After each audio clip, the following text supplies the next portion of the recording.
Pakistan cricketer Shoaib Malik, భారత మాజీ tennis player Sania Mirza విడిపోతున్నారంటూ కొన్ని రోజులుగా జోరుగా ప్రచారం జరిగింది. చివరికి ఆ ప్రచారమే నిజమైంది. సోషల్ మీడియాలో వచ్చిన వార్తలు రూమర్లు కాదని, వాస్తవమేనని తేల్చి చెప్పాడు షోయబ్ మాలిక్. పాకిస్తాన్ నటి సనా జావేద్ను పెళ్లి చేసుకున్నాడు. ఇందుకు సంబంధించిన ఫోటోను షోయబ్ మాలిక్ సోషల్ మీడియా వేదికగా పంచుకున్నాడు. తద్వారా సానియా మీర్జాతో విడిపోయినట్లు పరోక్షంగా ప్రకటించాడు. 2010లో షోయబ్ మాలిక్ ను భారత మాజీ టెన్నిస్ ప్లేయర్ సానియా మీర్జా ప్రేమ వివాహం చేసుకుంది. హైదరాబాద్ వేదికగా వీరి వివాహం అంగరంగ వైభవంగా జరిగింది. 2018లో మీర్జా దంపతులకు ఓ కుమారుడు జన్మించాడు. కొన్నేళ్ల పాటు వీరి దాంపత్య జీవితం సవ్యంగా సాగినా మాలిక్ అక్రమ సంబంధం చిచ్చురేపింది. అప్పట్నుంచి వీరిద్దరూ వేరువేరుగా ఉన్నారు. 2 ఏళ్ల క్రితం మీర్జా చెప్పా పెట్టకుండా భారత్కు వచ్చేసింది. ముస్లింలు ఘనంగా జరుపుకునే ఈద్ పండుగ రోజు కూడా ఇద్దరూ వేరువేరు చోట్ల ఉండటం విడాకుల వార్తలకు బలం చేకూర్చింది. అయితే విడాకుల వార్తల పట్ల ఈ 3 ఏళ్లలో మాలిక్, మీర్జాలు ఎప్పుడు స్పందించలేదు. విడిపోయినట్లు కానీ, కలిసి ఉన్నట్లు కానీ ధృవీకరించలేదు. కానీ ఇటీవలే విడాకులు, వివాహానికి సంబంధించి సానియా మీర్జా సైతం ఓ ఆసక్తికర పోస్టును సోషల్ మీడియాలో పంచుకుంది. అందులో వివాహం కష్టం, విడాకులు తీసుకోవడం కష్టం, మీ కష్టమైన మార్గాన్ని ఎంచుకోండని మీర్జా ఇన్స్టాగ్రామ్లో స్టోరీ పెట్టింది.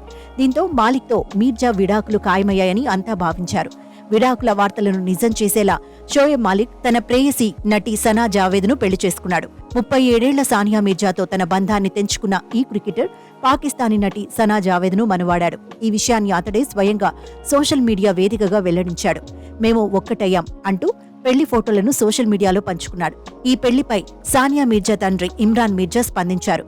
షోయబ్ మాలిక్ తన వివాహానికి ముందు సానియాకు విడాకులిచ్చారని తెలిపిన ఇమ్రాన్ మీర్జా షరియా చట్టాల ప్రకారం ఇది ఏకపక్ష నిర్ణయమని వెల్లడించారు. కులా ద్వారా విడాకులు తీసుకున్నారని వెల్లడించారు. కులా అనేది ఇస్లామిక్ చట్టాల ప్రకారం స్త్రీ తన భర్త నుండి ఏకపక్షంగా విడాకులు తీసుకోవచ్చు.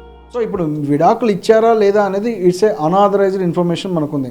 But from the various sources, from the various news papers మనం చూస్తున్న వేరియస్ న్యూస్ పేపర్స్లో ఏమి ఇవాళ రాసింది మొత్తం A to Z అంటే from the nearest and dear of Sania Mirza కూడా కులా ఇచ్చింది, తను కులా ద్వారా షీ హ్యాస్ టేకెన్ ది అని చెప్పేసి చెప్తున్నారు. అంటే ఇట్స్ సున్నీ లాలో జనరల్లీ తలాక్ అనేది మగవాళ్ళు ఇస్తారు, కులా అనేది ఆడవాళ్ళు ఇస్తారు. అంటే ఇది ఏంటంటే కోర్టు ప్రొసీజర్ ఎస్టాబ్లిష్ చేసి ఉంటుంది కులాలో. సో ఆ ప్రొసీజర్ వైజ్గా మాత్రమే వాళ్ళు ఇవ్వగలుగుతారు. లైక్ మన రెగ్యులర్ డివోర్స్ ఎలా అయితే అప్లై చేస్తామో అలా వాళ్ళు అప్లై చేసుకుంటారు.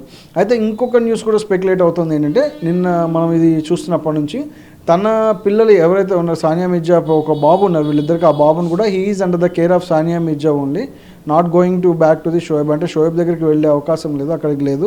బాబును కూడా సానియా మీర్జానే చూసుకుంటారు, పెంచుతారు అనేటువంటి న్యూస్ ఒకటి విపరీతంగా ప్రచారం జరుగుతుంది. సో ఈ తరుణంలో చూసుకుంటే ఇక్కడ వచ్చినటువంటి మెయిన్ ఇష్యూ చాలామందికి వచ్చేది ఏంటంటే, ఇద్దరు డిఫరెంట్ నేషనల్స్ కదా.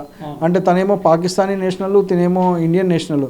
సో ఈ డివోర్స్ ప్రొసీడింగ్స్ ఎలా ఉంటాయి, ఎలా ఇవ్వచ్చు జనరల్లీ ఇక్కడ యూజువల్గా మనకు కనబడే లీగాలిటీ ఏంటంటే, ఇద్దరు నేషనల్స్ వేరు మ్యారేజ్ చేసుకుంటే కనుక who can in which country they can apply for the divorce అనేది ఉంటుంది.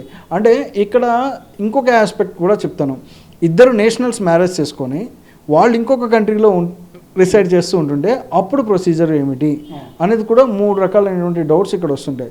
సో ఇందులో మనం క్లియర్గా అర్థం చేసుకోవాల్సి వచ్చిందంటే, ఇప్పుడు ఇద్దరు నేషనల్స్ పెళ్లి చేసుకుంటే, అంటే ఇద్దరు వేరు దేశస్తులు పెళ్లి చేసుకుంటే వాళ్ళు ఏ దేశంలో అయినా సరే డివోర్స్కి అప్లై చేసుకోవచ్చు. అక్కడైనా అప్లై చేసుకోవచ్చు, ఇక్కడైనా సరే they can apply for the divorce.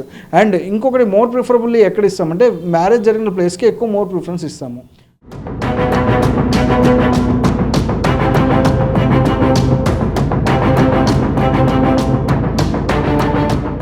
అంటే అతని మాటలను బట్టి సానియానే మొదట తన బంధాన్ని తెంచుకోవడానికి సిద్ధపడిందని స్పష్టమవుతోంది. అయితే అప్పట్లో సానియా, మాలిక్ వివాహం అంత ఈజీగా జరగలేదు. మాలిక్ ను పెళ్లి చేసుకోవాలని సానియా భావిస్తుందని తెలియడంతో ఆమెను కొంతమంది దారుణంగా విమర్శించారు. శత్రుదేశంగా భావించే పాక్కు కోడలుగా వెళ్లకూడదని అవమానించారు. కానీ దేశాన్ని దాటి మాలిక్ కోసం సానియా కఠిన నిర్ణయం తీసుకుంది. ఆ తర్వాత వారు పాకిస్తాన్, దుబాయ్లో నివసించారు. ఇలా ధైర్యం చేసి వివాహం చేసుకున్న వీరి బంధం ఎక్కువ కాలం నిలవలేకపోయింది. ఇదిలా ఉంటే సానియా మీర్జాను పెళ్లి చేసుకునే ముందు షోయబ్ మాలిక్ ఆయేషా సిద్దికి అనే అమ్మాయిని పెళ్లి చేసుకున్నాడు. షోయబ్ మాలిక్ సానియాను పెళ్లి చేసుకోబోతున్నప్పుడు ఆయేషా సిద్దికి పేరు హెడ్లైన్స్ లోకి వచ్చింది. ఆ సమయంలో షోయబ్కి అప్పటికే ఆయేషాతో వివాహమై ఆమెకు విడాకులు కూడా ఇవ్వకుండానే సానియాతో పెళ్లికి సిద్ధమయ్యాడు. ఈ విషయంలో ఆయేషా చాలా దుమారం రేపింది. ఇప్పుడు 3వ పెళ్లితో మరోసారి వార్తల్లో నిలిచాడు షోయబ్ మాలిక్. దీంతో షోయబ్ మూడో పెళ్లి చేసుకోవడంపై నెటిజన్లు తీవ్రంగా విమర్శిస్తున్నారు. తన కోసం దేశాన్ని విడిచిన సానియా మీర్జాను ఎలా వదులుకోవాలనిపించింది అంటూ మండిపడుతున్నారు. తమ కళ్లను నమ్మలేకపోతున్నామంటూ నెటిజన్లు పోస్టులు, కామెంట్లు పెడుతున్నారు.